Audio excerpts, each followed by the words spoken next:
Welcome back to the YouTube channel physio champ. और आज हम देख रहे हैं एंजाइना के बारे में। ये एक इमरजेंसी का कंडीशन होती है, ठीक है। तो इस वीडियो के अंदर हम इसके टाइप्स क्या होता है, कॉजेज क्या होते हैं, पैथोफिजियोलॉजी क्या होती है, मैनेजमेंट, मेडिकल प्लस फिजियोथेरेपी, ये दोनों देखने वाले हैं। तो प्लीज लाइक कर दो, सब्सक्राइब कर दो और ज्यादा से ज्यादा शेयर करो इस वीडियो को। तो सबसे पहले देखते हैं कि ये एक ऐसा पेन होता है जो मायोकार्डियम लेयर में ब्लड फ्लो की वजह से पेन हमें देखने के लिए मिलता है, ठीक है। क्योंकि जो हमारी हार्ट होता है उसकी 3 लेयर्स होती है। जो मायोकार्डियम होती है वो सबसे ज्यादा रेस्पॉन्सिबल होती है हमारी ब्लड पंपिंग के लिए, इलेक्ट्रिकल इम्पल्सेस के लिए। तो यहाँ पर जब ब्लड अच्छे से नहीं पहुंचता है या ब्लड फ्लो रिड्यूस हो जाता है, उसकी वजह से पेन आता है जिसको हम एंजाइना कहते हैं, ठीक है। उस पेन को हम एंजाइना कहते हैं। इसके कॉजेज क्या होते हैं? अर्थरोस्क्लेरोसिस ऑफ वन और मोर कोरोनरी आर्टरी, ठीक है। जो प्लेक अर्थरोस्क्लेरोसिस क्या होता है कि जो आर्टरीज होती हैं उसके अंदर प्लेक फॉर्मेशन हो जाता है, तो उसको हम आर्थरोस्क्लेरोसिस कहते हैं। तो जब ऐसी कंडीशन होगी, जब कोरोनरी आर्टरीज के अंदर जो है आर्थरोस्क्लेरोसिस होगा, तो ऑब्वियसली वहां पर ब्लड फ्लो जो है वो रिड्यूस हो जाएगा मसल्स के पास, तो वो एक कॉज है। दूसरा होता है कि ऑक्सीजन की डिमांड जो है वो बहुत ज्यादा इंक्रीज हो गई है, ठीक है। और ऐसी कंडीशन जैसे कि अनीमिया हो गई या हाइपोथायरॉयडिज्म हो गया, तो इस कंडीशन में क्या होता है कि ब्लड जो होता है उसकी प्रोडक्शन ही कम होती है, ठीक है। दूसरा देखते हैं, कोल्ड वेदर के अंदर भी जो हमारी वेसल्स होती हैं वो कॉन्स्ट्रिक्ट हो जाती हैं, तो ये भी एक इसका रीजन हो सकता है कि बहुत ज्यादा कोल्ड रीजन हो रहा है, तो वहां पर हमें एंजाइना देखने के लिए मिल सकता है। और इमोशनल स्ट्रेस भी। अब इसके रिस्क फैक्टर्स क्या है? स्मोकिंग, डायबिटीज, स्ट्रेस, हाइपरटेंशन और ओबेसिटीज के रिस्क फैक्टर्स हैं। अब इसके टाइप जो हैं, इसके 3 टाइप्स हैं। पहला है stable, second one unstable and third one is variant. अब यहाँ पर देखो, ये हमारी जो आर्टरी है इसके अंदर प्लेक फॉर्मेशन हो रहा है, इतना प्लेक फॉर्मेशन हो गया, बट जो हार्ट है ना वो वर्क कर रहा है, बट हार्डर कर रहा है देन यूजुअली, क्योंकि इसको पंप करने के लिए ज्यादा प्रेशर करना पड़ेगा ना, और आउटपुट भी ज्यादा निकालना पड़ेगा।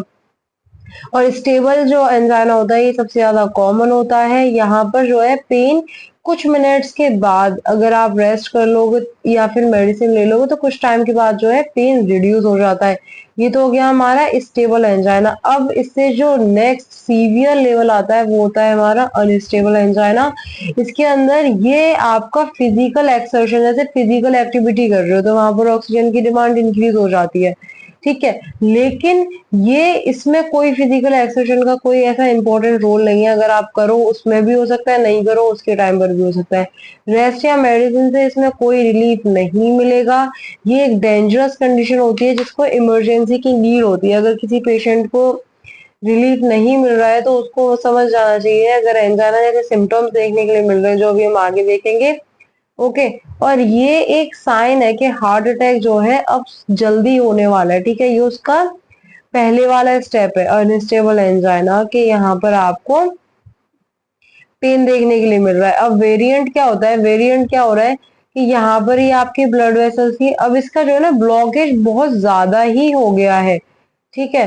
तो ये था। अब इसके अंदर क्या होता है कि स्पाज्म हो जाता है। ये आपकी ब्लड वेसल है और यहाँ पर ये क्या हो गया, स्पाज्म क्रिएट हो गया है, ठीक है। ये काफी रेयर होता है और इसका कॉज क्या है कि spasm in the coronary artery. और पेन इसके अंदर बहुत ज्यादा सीवियर होता है। ये तब भी होगा, पेन तब भी हो सकता है जब आप रेस्ट कर रहे हो, ठीक है। स्टेबल के अंदर रेस्ट पे मेडिसिन से सही हो जाएगा, इसमें किसी से भी फर्क नहीं पड़ेगा, ओके। और ये बहुत ज्यादा सीवियर पेन होगा और रेस्ट के टाइम पर भी नहीं जाएगा। अब हम देखते हैं इसके साइन एंड सिम्टम्स को।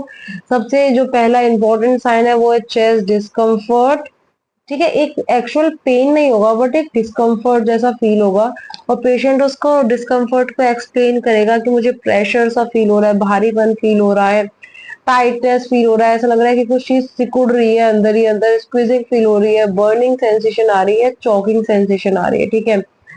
पेन एक्सपीरियंस होता है एपिगैस्ट्रिक रीजन के अंदर, जो अपर सेंट्रल एब्डोमेन होता है वहां पर, बैक, नेक, एरिया पर और जॉ और शोल्डर पर भी ये सारे रीजंस होते हैं यहाँ पर पेन जो है एक्सपीरियंस करेगा पेशेंट। यहाँ पर जो है पेशेंट ब्रीथलेसनेस भी फील कर सकता है, स्वेटिंग और नोजिया जैसी कंडीशंस भी हो सकती है। अब अगर बात करते हैं इसकी पैथोफिजियोलॉजी की, तो इट्स दैट सिंपल कि ऑक्सीजन की नीड जो है वो इंक्रीज हो जाती है, डिमांड इंक्रीज हो जाती है और सप्लाई जो है वो रिड्यूस हो जाती है। अब सप्लाई रिड्यूस होने के बहुत सारे कारण हो सकते हैं कि मायोकार्डियम लेयर सही से वर्क नहीं कर रही है, या वेंट्रिकल सही से वर्क नहीं कर रहा है, या प्लेग बीच में जमा हो चुका है, ठीक है, आर्थरोस्क्लेरोसिस है, वो काफी सारे रीजंस हो सकते हैं। ऑलरेडी प्रेजेंट आर्थरोस्क्लेरोसिस जो है वो ऑब्स्ट्रक्शंस को ब्लड वेसल्स के अंदर मतलब एक्यूमुलेट हो जाती हैं वो, जिसकी वजह से ब्लड फ्लो डिक्रीज हो जाता है, ठीक है। और फिर जहां पर हमारी पहुंचना चाहिए ना, वो ब्लड पहुंचना चाहिए, नहीं पहुंच पाता है, जिसकी वजह से कार्डिक आउटपुट भी रिड्यूस हो जाता है। ओके, तो ये था इसका पैथोफिजियोलॉजी। अगर हम बात करते हैं मैनेजमेंट की, तो इसके दो तरीके के मैनेजमेंट है, एक है मेडिकल और दूसरा है फिजियोथेरेपी। मेडिकल के अंदर अगर बात करें तो ड्रग्स में दो तरीके के ड्रग्स देते हैं, एक होता है वैसो डायलेटर्स और दूसरा है कार्डिक डिप्रेसेंट्स। अब मेन काम है यहाँ पर हमें इसकी फंक्शनिंग समझना। वैसो डायलेटर्स क्या होते हैं, इसके अंदर मेन काम क्या हो रहा है कि ऑब्स्ट्रक्शन पैदा हो रहा था वेसल्स के अंदर, ठीक है। अगर हम वैसो डायलेटर्स देंगे तो जो वेसल्स हैं ये रिलैक्स हो जाएंगी और वाइड हो जाएंगी, ठीक है, तो ब्लड फ्लो जो है वो इजीली यहाँ से फ्लो कर सकेगा, इसीलिए हम वैसो डायलेटर्स देते हैं डायलेट करने के लिए वेसल्स को। इसके दो वैसो डायलेटर्स जो है वो मेनली कॉमन है, वो है नाइट्रेट्स और दूसरा है कैल्शियम चैनल ब्लॉकर्स, ठीक है। दूसरा है कार्डिक डिप्रेसेंट्स। अब क्या होता है, जैसे स्ट्रेस वाली कंडीशन आई या फिर अब हार्ट के ऊपर लोड आ रहा है, ठीक है, हार्ट क्या करता है, बहुत ज्यादा पंप करता है, कार्डिक आउटपुट को इंक्रीज करने की कोशिश करता है, तो वहां पर क्या होगा, अगर हम कार्डिक डिप्रेसेंट दे रहे हैं, कार्डिक डिप्रेसेंट का मतलब है कि जो हार्ट है उसकी एक्टिविटी को रिड्यूस कर देना, ठीक है, उसको रिलैक्स करवाने की कोशिश करना। तो यहाँ पर दो तरीके के कार्डिक डिप्रेसेंट्स होते हैं, पहला है beta blocker, second one is calcium channel blocker. Okay, देखते हैं यहाँ पर फिजियोथेरेपी मैनेजमेंट क्या होगा। सबसे पहले यहाँ पर क्या दिक्कत हो रही है कि वो जो मेडिसिन वगैरह लेने के बाद ही आएगा, तो हमें मेडिसिन की प्रॉपर नॉलेज होनी चाहिए कि पेशेंट कौन सी मेडिसिन ले रहा है, ठीक है, और उसका कौन सा टाइम जो है वो फंक्शनिंग का सबसे बेस्ट है, क्या उसका रिएक्शन टाइम है, वो सारी चीजें पता होनी चाहिए।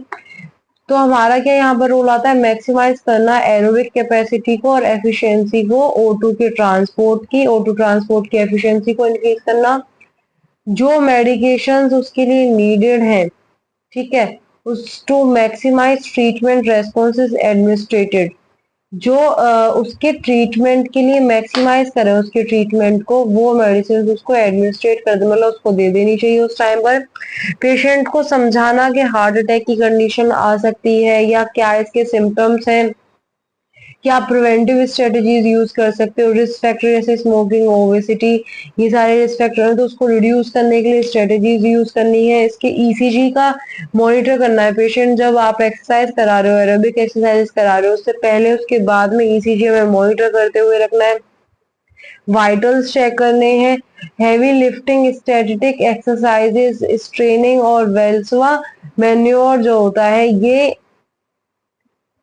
Okay, heavy repetitive upper extremity जो है, ये सारी चीजें कॉन्ट्रा इंडिकेटेड है, पेशेंट को नहीं करनी है, ठीक है।